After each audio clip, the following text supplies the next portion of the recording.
আরাফার দিনে বিশেষ আমল সমূহ জানতে চাই।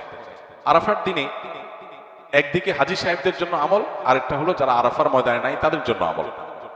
যারা হাজী সাহেবরা আরাফার ময়দানে অবস্থান করছেন তাদের জন্য ওই দিনের সবচেয়ে শ্রেষ্ঠ আমল হলো লা ইলাহা ইল্লাল্লাহু ওয়াহদাহু লা শারীকা লাহু লাহুল মুলকু ওয়া লাহুল হামদ ওয়া হুয়া আলা কুল্লি শাইইন কাদির। এটা মহব্বতের সাথে অর্থ বুঝে ধীরে ধীরে বারবার করে পড়তে থাকে, এটা হলো সবচেয়ে বেশি প্রয়োজনীয় কাজ। কেন? কারণ নবী করিম সাল্লাল্লাহু আলাইহি ওয়াসাল্লাম বলেছেন যে খায়রুদ দুআই দুআউ ইয়াউমি আরাফা, আরাফাত দিনের দোয়া হলো শ্রেষ্ঠ দোয়া। ওয়া খায়রু মা কুলতু আনা ওয়ান নাবিয়্যুনা মিন ক্বাবলি, নবীজি বলেছেন আমি আর আমার পূর্বের যত নবী রাসূল এসেছেন সবাই যত দোয়া আল্লাহর কাছে করেছেন এর মধ্যে সবচেয়ে উত্তম হলো এটা, লা ইলাহা ইল্লাল্লাহু ওয়াহদাহু লা শারীকা লাহু লাহুল মুলকু ওয়া লাহুল হামদু ওয়া হুয়া আলা কুল্লি শাইইন কাদির। আল্লাহ ছাড়া সত্যিকারের কোনো মাবুদ নাই। লা ইলাহা ইল্লাল্লাহ ওয়াহদাহু লা শারীকা লাহু, তিনি একক এবং তার কোনো শরীক নাই।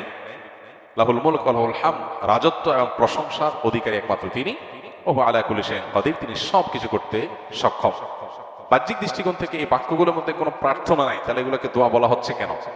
সেটা নিয়ে অনেক আলাপ আছে এবং মুহাদ্দিসিন ইকরাম একমত যে এইগুলো দোয়া। এখানে আল্লাহর রাব্বুল কাছে পরোক্ষভাবে নিজের চাওয়াকে পেশ করা হচ্ছে, আল্লাহর শক্তিমত্তার কথা জাহির করে আল্লাহর কাছে নিজের সবকিছুই নিবেদন করা হচ্ছে পরোক্ষভাবে, এটাও দোয়াই। তো এটা হলো আরাফার ময়দানে যারা হাজির অবস্থান করবেন তারা সবচেয়ে বেশি পড়বেন।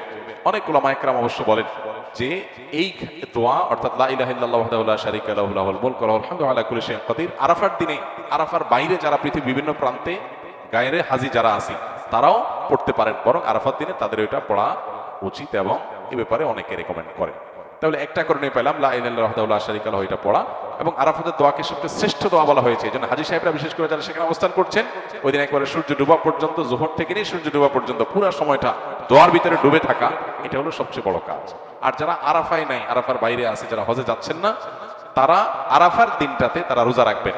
আরাফার দিনের রোজা নিয়ে আমাদের দেশে প্রতি বছরই গন্ডগোল বা মত পার্থক্য দেখা দেয়, কোন দিন রোজা রাখবো? এটা কি হাজিরা অবস্থান করছে ওই দিন, নাকি আমি যে দেশে আছি সেই দেশে যখন জিলহজের 9 তারিখ হবে? তো এটা নিয়ে উভয় পক্ষে দলিল আছে, যুক্তি আছে, দুই মতেরই সপক্ষে আলেমদের বক্তব্য আছে।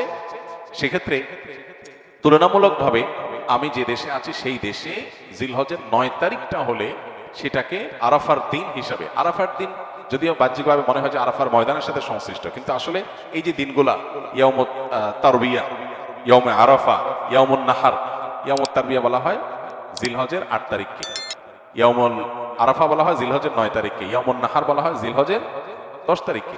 এখন এই নামগুলো যদিও হাজিদের হজের সাথে রিলেটেড, কিন্তু হজের বাইরে যারা আছে তাদের জন্য আপনার ফিকহের কিতাবগুলোতে বিভিন্ন দ্বীনি কিতাব পুস্তকে ইয়াউমে তারবিয়া, ইয়াউমুন নাহার বলা হয়েছে। এর মানে এটা না যে হাজিদের সাথে মিল করতে হবে, যে দেশে যেটা হবে সেটাই প্রযোজ্য হয়। তো সেই আলোকে ইয়াউমে আরাফা আপনি যেখানে অবস্থান করছেন সেখানকার 9 তারিখ হিসাবে রোজা রাখতে পারেন।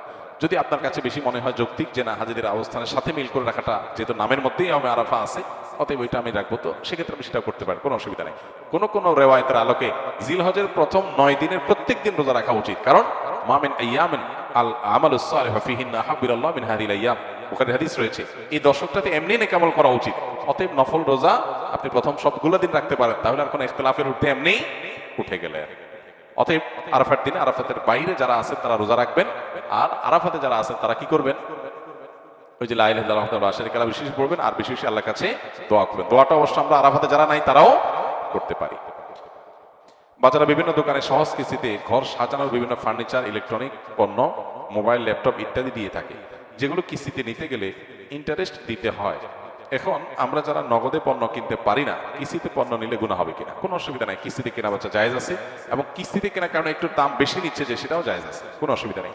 নবী করিম সাল্লাল্লাহু আলাইহি ওয়াসাল্লামের হাদিসে পরিষ্কারভাবে কিস্তিতে কেনা বেচা, অর্থাৎ এখন ক্রয় বিক্রয় হয়ে গেল এবং পণ্য হস্তান্তর হয়ে গেল, মূল্যটা থেকে থেকে থেমে থেমে ধীরে ধীরে পরিশোধ করার এরকম সিস্টেমে বিক্রি নবী সাল্লাল্লাহু আলাইহি ওয়াসাল্লামের সময়ও ছিল, কিন্তু নবী করিম সাল্লাল্লাহু আলাইহি ওয়াসাল্লাম সেটাকে অনুমোদন করার সময় এরকম কোনো শর্ত দেন নাই যে দাম বেশ কম করা যাবে না। অতএব আমি একটা জিনিসকে কিস্তিতে বিক্রি করলাম, 10 টাকার জিনিস আমি 15 টাকা বিক্রি করলাম, তুমি 15 কিস্তিতে আমাকে টাকাটা দিবা, এটা হালাল, সম্পূর্ণ হালাল। এভাবে নেওয়াও জায়েজ, দেওয়াও জায়েজ।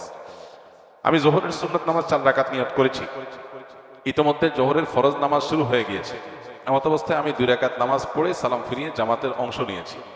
নিয়ত করেছি 4 রাকাতের, কিন্তু নামাজ পড়লাম 2 রাকাত, এতে আমার নামাজ হয়েছে কিনা? উত্তর হলো হ্যাঁ হয়েছে, কোনো অসুবিধা নেই, বরং এটাই উচিত।